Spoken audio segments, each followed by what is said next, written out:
L'info écho avec Capital. Le coup de gueule du jour est poussé par les clients de banque après la publication de l'Observatoire des tarifs bancaires 2020. Celui-ci a répertorié dans les plaquettes tarifaires de 109 établissements bancaires les nouveaux services facturés aux clients. C'est le cas des virements instantanés externes, très onéreux en agence ou par téléphone, avec une facture qui oscille entre 4,60 € et 5 € à la caisse d'épargne par exemple. Encore plus cher, les services complexes sur les crédits immobiliers coûtent 127 € au Crédit Agricole Val-de-France, bien loin cependant du montant maximum facturé au Crédit Mutuel Maine-Anjou Basse-Normandie pour les frais de dossier sur de tels prêts, 750 €. Le chiffre du jour, 46 millions, c'est ce qu'ont coûté deux récents couacs sur le versement des pensions. Le premier concerne le calcul de la CSG sur la retraite. Plus de 200 000 retraités ont profité d'un taux de CSG plus faible que prévu et donc d'une pension plus élevée. La caisse de retraite a procédé au réajustement en septembre. Le trop perçu depuis janvier n'a pas été réclamé, soit une ardoise de 40 millions d'euros. Même constat pour la revalorisation de la pension. Depuis le 1er janvier, près de 200 000 retraités ont vu leur pension mieux revalorisée que prévu.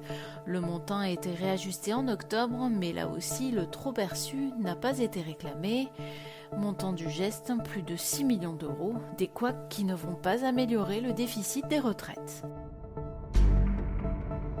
L'info pratique Capital, elle s'adresse aux propriétaires immobiliers. Comment savoir si vous pouvez légalement mettre votre bien en location ou non? Il faut d'abord vérifier que votre logement répond aux critères de décence imposés par la loi. Par exemple, en termes de surface, le logement doit mesurer 9 mètres carrés de surface minimum en respectant une hauteur sous plafond de 2,20 mètres ou à défaut, il doit présenter un volume de 20 mètres cubes. Sachez cependant que ces critères de décence peuvent être durcis par les préfectures. Pour vérifier si c'est le cas, il faut consulter l'article 40 du règlement sanitaire départemental local. Vous pouvez retrouver ces informations auprès de votre préfecture ou des réseaux départementaux des ADIE. On termine avec le nouvel indice de référence des loyers.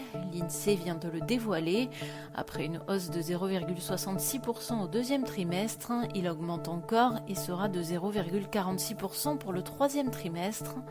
Les propriétaires de logements vides ou meublés auront donc la possibilité de réviser les loyers à la hausse. Pour rappel, l'IRL se calcule à partir de la moyenne sur les 12 derniers mois de l'évolution des prix à la consommation. Le prochain indice de référence des loyers du quatrième trimestre 2020 sera publié le 14 janvier 2021. C'était l'info écho avec Capital.